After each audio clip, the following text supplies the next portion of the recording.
Pelajaran berharga buat kita hari ini bagi orang yang mengaku anak. Tidak semua kita orang tua, tapi yang pasti semua kita anak. Ini salah satu bukti kecintaan orang tua kepada anak. Baik orang tua yang baru akan menapakkan kakinya, maupun orang tua kedua mempelai beberapa bulan yang lalu. Saya tidak pernah merasakan hal seperti ini. Bukan karena orang tua saya tidak cinta sama saya. Cinta tapi tidak mampu. Alhamdulillah kemampuan hari ini diwujudkan dengan cintanya. Kenapa Allah memberi kata dalam Al-Quran anak itu disebut fitnah? Fitnah bukan berarti seperti bahasa Indonesia, fitnah yang kita artikan seperti sekarang ini. Fitnah menurut Al-Quran anak itu disebut fitnah. Kenapa? Karena dia adalah cobaan, ujian. Coba lihat beberapa nabi dalam Al-Quran. Diuji dengan anaknya. Nabi Nuh diuji dengan anaknya. Sudah mau tenggelam, tidak mau beriman kepada Allah. Kemudian Nabi Musa, ibunya diuji dengan anaknya yang harus dihanyutkan. Jadi anak adalah ujian.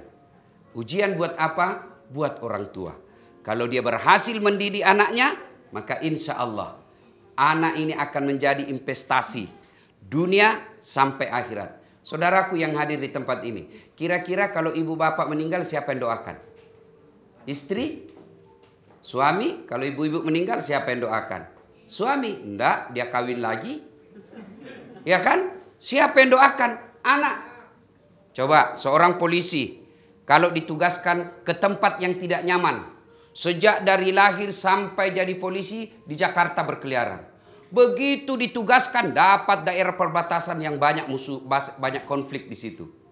Ada pilihan tidak? Ada. Apa pilihannya? Pensiun dini. Masih enak, masih enak. Saya misalnya ikut pilkada, ternyata yang saya dukung kalah. Oh, saya tersisi. Ada pilihan? Ada. Saya sabar 5 tahun. 5 tahun ganti lagi rezim, selesai. Tapi begitu ibu bapak masuk kubur, ada pilihan tidak? Enggak enak dikubur deh, saya balik lagi. Tidak ada pilihan. Maka ketika sudah masuk di kubur, disinilah fungsinya anak. Yang kita kenal, ketika anak cucu sudah wafat, anak cucu Adam sudah wafat, maka putus segala kebaikannya, putus segala amal-amalnya. Tinggallah 3 hal. Satu diantaranya, anak yang soleh dan soleha. Saudaraku percayalah, tidak mungkin anaknya tuan-tuan jadi polisi kalau tidak pernah daftar polisi. Tidak mungkin Pak Jenderal hadir di sini kalau tidak dulu lulus jadi polisi Akabri. Tidak mungkin. Pak Tono tidak mungkin bisa jadi AKBP kalau tidak daftar polisi dulu. Tidak mungkin. Tidak mungkin Pak Jokowi jadi presiden kalau tidak ikut pilpres. Tidak mungkin anggota dewan bisa jadi anggota DPR kalau tidak pernah pilcaleg. Begitu susahnya semua itu didapat. Tapi demi Allah, anak kita tanpa daftar polisi bisa jadi soleh dan soleha. Anak kita tanpa ikut pilcaleg bisa jadi soleh dan soleha. Anak kita tanpa ikut pilkada bisa jadi soleh dan soleha. Artinya jauh lebih gampang menjadikan anak kita soleh dan soleha daripada menjadikan anak kita jadi jenderal. Nah, tapi kenapa banyak orang tua gagal mendidik anaknya? Salah satu sebabnya karena mendidik anaknya jauh dari Al-Quran. Bagaimana cara mendidik Al-Quran? Coba lihat. Allah menitipkan satu surah dalam Al-Quran yang orang ini bukan nabi, bukan rasul, bukan waliullah, tapi dijadikan menjadi nama surah karena hebat mendidik anaknya. Siapa gerangan? Luqmanul Hakim yang kemudian kita kenal dalam surah Luqman. Bagaimana cara beliau mendidik anaknya? Pertama, ya bunayya la tusyrik billah. Wahai anakku, jangan kau serikatkan Allah. Itu dulu. Maka orang tua baru ini saya mohon maaf namanya dek apa? Subroto. Ya, didik anak yang pertama ajarkan akidah. Itu dulu. Karena kalau kita meninggal siapa yang doakan kita Pak? Usia Bapak berapa? Sekarang Pak Komjen. Lambat laun jenderal, lambat laun pensiun. Lambat laun senja, lambat laun masuk kubur. Ketika masuk kubur ada yang doakan kita enggak? Coba lihat saja, di WhatsApp saja, di WhatsApp. Coba teman-teman WhatsApp. Kalau ada yang meninggal, ngetik doa saja malas. Padahal kita hari aktif di WhatsApp, grup WhatsApp. Begitu ada yang meninggal, apa? Stiker dikirim Pak. Innalillahi wa inna ilaihi raji'un. Iya toh? Nah ketika kita sudah jenderal, gagah perkasa, masuk di kubur, hilang jenderal bos. Siapa doakan kita? Anak cucu kita. Maka keliru orang tua kalau dia tidak perkenalkan akidah kepada anaknya. Nah, bagaimana memperkenalkan akidah? Ajarkanlah melalui lagu. Anak-anak nanti 1 tahun kan senang lagu. Gimana? Ajarkan lagu. Ada dulu saya waktu kecil lagunya, topi saya bundar. Ganti itu di mana-mana topi pasti bundar. Kenapa? Kepala kita bundar. Gantilah, Tuhan saya Allah. Allah Tuhan saya, kalau bukan Allah, bukan Tuhan saya. Kan banyak Tuhan di Indonesia yang diakui, ada 6 menurut konstitusi kita. Tapi siapa Tuhanmu nak? Allah. Bukan Allah, bukan Tuhanmu. Itu la ilaha illallah. Muhammad dan Rasulullah, perkenalkan Nabi Muhammad. Boleh dia kagum dengan tokoh-tokoh film, boleh dia kagum dengan tokoh-tokoh komik, tapi jangan sampai dia tidak kagum kepada nabinya. Bagaimana memperkenalkan Nabi kepada anak? Mulai dari kecil kenalkan lagu. Anak saya, ibu bapak kalau saya tanya berapa anaknya Nabi? Pasti ada yang tidak tahu. Siapa anak pertamanya Nabi? Pasti ada yang tidak tahu. Bagaimana mau cinta kepada Nabi? Maka anak saya kenalkan Nabi melalui lagu. Anak-anak Nabi ada 7 orang, 3 laki-laki, 4 perempuan. Pertama Qasim, Abdullah, Ibrahim, Zainab, Rutkaya, Ummu Kalsum, Fatimah. Baru ada ibu yang tahu 7 anaknya Nabi. Gara-gara ini lagu. Coba, nggak usah kita kenalkan lagu anak kita. Putar ke kiri, nona. Putar lagi. Apa didapat itu kiri kanan, kiri kanan? Sekarang kanan. Apa kau dapat itu kiri kanan?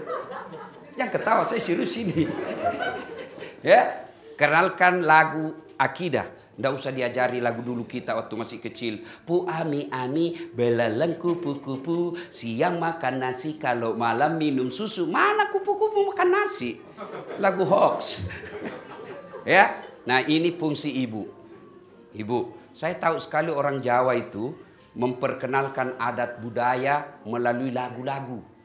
Waktu diayun anaknya, orang Bugis kan juga begitu. Ayun anaknya dikasih lagu-lagu inspirasi. Kenapa? Karena lagu gampang melekat di hatinya anak. Nah, kita kasih lagu-lagu Islam.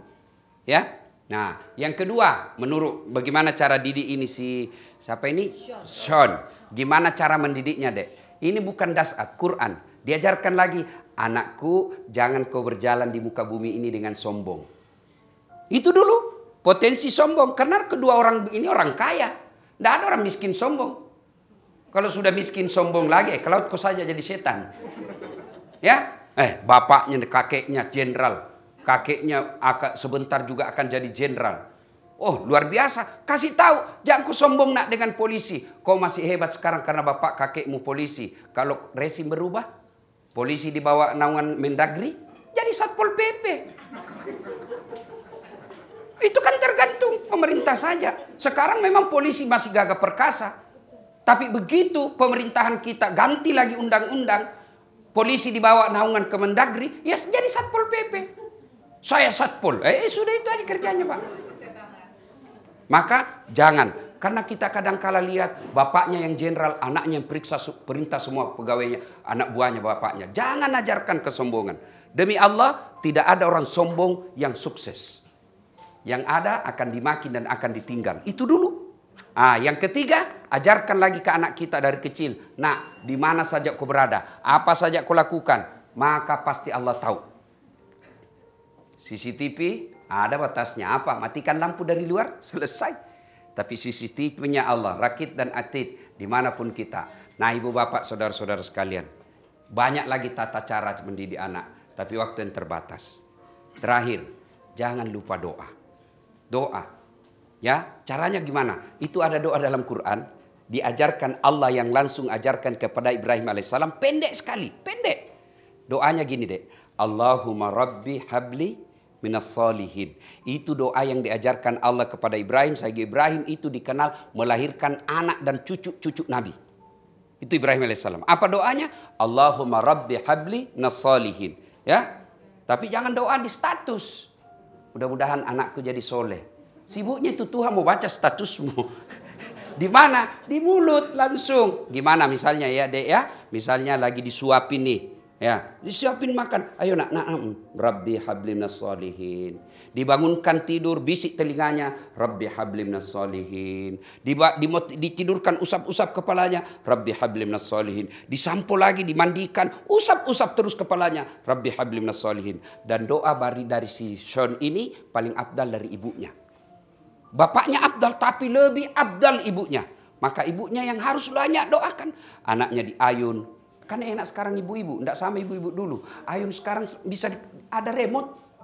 Saya pernah lihat ada ayun Pak di remote. Hebat juga. Orang dulu kan enggak ada begitu. Pak Jenderal pasti enggak gitu dulu membesarkan anaknya. Kan setengah mati. Mak ibu-ibu sekarang juga tidak mau menyusui. Kenapa? Karena kalau tumbuh giginya setengah mati. Coba. Nah sekarang bundanya harus rajin doakan itu deh. Allahumma Rabbi habli minas sholihin. Disuapi, dibangunkan, dikasih baju. Itu terus. Ya Allah berikan hamba anak yang soleh. Kalau tiap hari diucapkan dari ibunya, masa Allah tidak kabulkan? Padahal Allah sudah janji, ud'uni astajib lakum. Mintaku kepadaku, pasti saya kabulkan. Ada kemanakan saya di kampung, sudah mau maghrib masih main bola. Saya panggil, Pak Tur, sudah ayo ke maghrib bersama jamaah. Tunggu dulu om, sedikit lagi. Saya tungguilah. Pas azan masih main bola. Terpaksa Ustaz Dasat masuk lapangan. Saya bisik telinganya bu. Rabbi habli minas sholihin. Menangis. Heran semua orang lihat. Jagonya Pak Ustaz. Dia bisik saja kemenakannya menangis. Dia tidak tahu telinganya saya bisik. Tanganku dibawa menjepit. Artinya apa? Kalau anak salah tetap harus dikasih hukum. Ya kasih hukum. Hukumnya apa? Misal dikurangi jajannya. Atau dipegang HP-nya 1 hari. Supaya dia tahu bahwa kalau salah ada hukuman. Tapi ingat, tetap didoakan karena hidayah dan pertolongan datang dari Allah Subhanahu wa taala. Terima kasih atas undangannya. Saya doakan mudah-mudahan cucunya Pak Jenderal, Pak Tono dilahirkan menjadi anak yang soleh. Dan anak yang soleh menjadi kebanggaan buat orang tuanya. Dan menjemput kakek-kakeknya, nenek-neneknya dan bapaknya, ibu bapaknya masuk ke dalam surga kelak insya Allah. Terima kasih, lebih dan kurangnya mohon dimaafkan.